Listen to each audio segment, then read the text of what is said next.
Un débat a été déclenché au cœur battant du Vatican qui pourrait réécrire les règles de l'Église catholique, mettant en lumière la possibilité d'un schisme qui n'a jamais été aussi tangible sous le pontificat du pape François. Ironiquement, le pontife lui-même avait un jour évoqué, entre les lignes d'une plaisanterie, la possibilité de rester dans les mémoires comme le pape du schisme. Aujourd'hui, cette perspective semble moins une plaisanterie qu'une réalité imminente, et le Vatican semble se diriger consciemment vers ce scénario de division. Le point d'appui de cette transition historique est l'introduction d'un concept révolutionnaire, le suppliant fiducia. Cet élément clé surgit à une époque où la lutte des débats continue sur la synodalité et les synodes semblent ne pas avoir de fin, dessinant une Église qui semble de plus en plus à deux visages. D'un côté, un courant progressiste qui explore de nouveaux horizons théologiques, notamment l'ordination des femmes et la reformulation de la morale traditionnelle. De l'autre, une faction qui reste ancrée dans les pratiques et enseignements coutumiers. L'écho de ces tensions se reflète dans les paroles des prélats et dans les documents émanant du Vatican, qui suggèrent une division non seulement théorique, mais aussi pratique, avec la mise en œuvre de politiques qui pourraient conduire à deux expressions différentes de la foi catholique au sein du Vatican, la même Église. La résistance de certains secteurs de l'Église, en particulier de l'Église africaine, à certaines réformes suggérées par le Vatican, met en évidence la complexité et le défi du maintien de l'unité dans un corps ecclésial mondialement diversifié.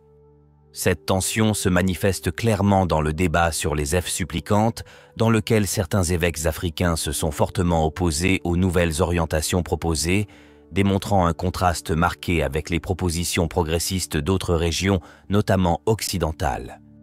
L'absence de représentants africains parmi les nouveaux conseillers synodaux du Vatican pourrait être interprétée comme le signe de cette division croissante.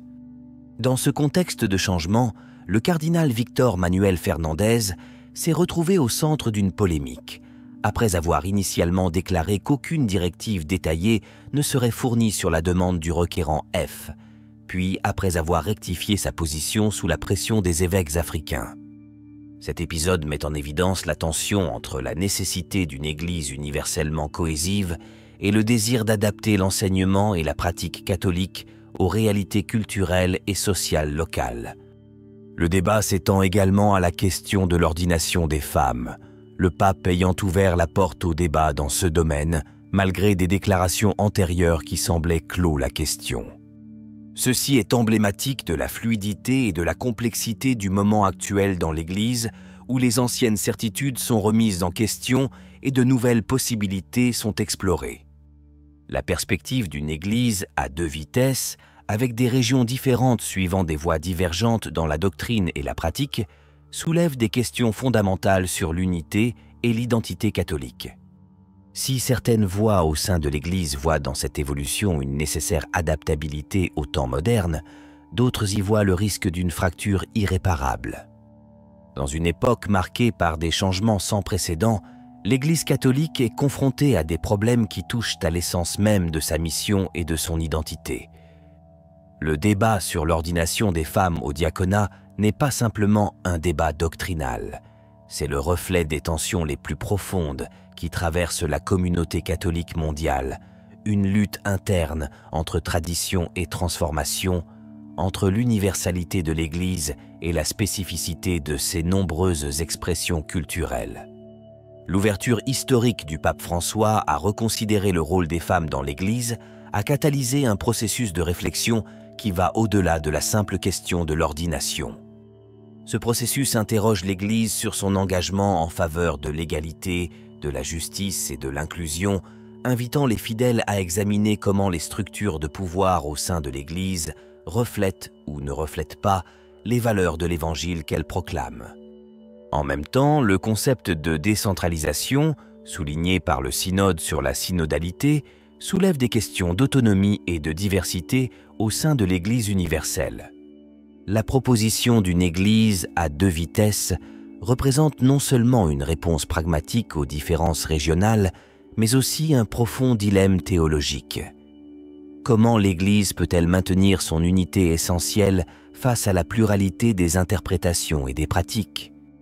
Ce débat s'inscrit dans un contexte mondial dans lequel l'Église est appelée à répondre à des défis complexes, notamment la sécularisation, les injustices sociales et la crise environnementale. La question de l'ordination des femmes, en ce sens, devient le symbole d'un désir plus large de renouveau et d'un engagement plus profond envers le soin de la maison commune et de tous ses habitants. Le cardinal Robert McElroy de San Diego, évoquant les parcours pastoraux divergents comme expression d'une décentralisation saine, touche à un point crucial du débat, la tension entre la nécessité de s'adapter aux circonstances locales et le risque de fragmentation. Sa vision suggère un modèle d'Église dans lequel la diversité n'est pas considérée comme une menace, mais comme une richesse à explorer et à apprendre. Toutefois, cette vision nécessite un équilibre délicat. L'histoire de l'Église montre que le chemin vers l'unité est souvent tortueux et marqué par des conflits. Le défi aujourd'hui est de naviguer dans ces eaux turbulentes avec une boussole guidée par les principes évangéliques d'amour, de justice et de miséricorde. Cela implique un dialogue ouvert et respectueux entre les différentes écoles de pensée au sein de l'Église, reconnaissant que toute recherche de la vérité est un chemin partagé.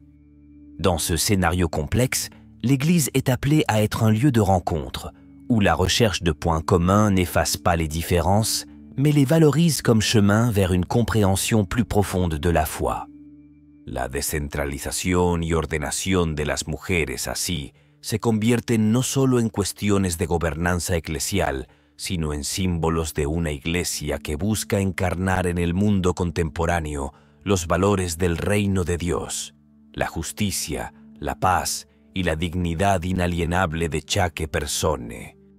Nous voyons déjà dans l'Église catholique en Occident de moins en moins de personnes aller à la messe, à moins de se rendre dans une paroisse traditionnelle qui sont pleines à craquer. Mais si vous ne vous rendez pas dans une paroisse traditionnelle, vous ne pouvez pas vous empêcher de remarquer que vos paroisses ordinaires se vident lentement. Cela va accélérer le rythme et dans certains endroits du monde, cela sera absolument catastrophique lorsqu'ils embrasseront cela, car en Allemagne, quelque chose comme 5% des catholiques vont régulièrement à la messe. Dans les pays du nord de l'Europe, les paroisses sont déjà fonctionnellement vides. Cela va accélérer ce déclin. Cela ne stoppera pas le déclin. Je vous rappellerai la prophétie de saint François d'Assise sur l'avènement d'un pape destructeur non élu canoniquement. Comment cela pourrait-il être autre chose que ce que nous voyons maintenant, sinon lui, sinon François? Je frissonne à l'idée de ce que cela pourrait ressembler à l'avenir. Faites-moi savoir ce que vous en pensez dans les commentaires. S'il vous plaît, aimez et abonnez-vous si vous ne l'avez pas déjà fait. Cela aide ainsi que de partager cela sur les réseaux sociaux. Cela aide aussi. Et comme toujours, priez pour l'Église. Je suis Anthony Stein. Ave Maria. Pour l'avenir, l'Église est confrontée à des choix qui détermineront sa voie dans les décennies à venir. Ces décisions, bien qu'enracinées dans des questions historiques et doctrinales, sont animées par une question fondamentale. Comment l'Église peut-elle répondre aux besoins de notre temps tout en restant fidèle à sa mission de témoigner de l'amour de Dieu pour l'humanité? Alors que l'Église navigue dans ces eaux, le dialogue entre les différentes parties de la communauté catholique mondiale reste essentiel. Ce n'est que par l'écoute mutuelle et le discernement collectif qu'émergera une vision de l'Église véritablement catholique, au sens le plus large du terme, universelle, accueillante et enracinée dans un amour qui transcende toutes les frontières. Si vous avez aimé la vidéo, laissez un like et commentez « Amen ». De plus, vous pouvez soutenir notre travail de sensibilisation en partageant cette vidéo avec autant de followers que possible. Nous vous remercions beaucoup. Que Dieu te bénisse.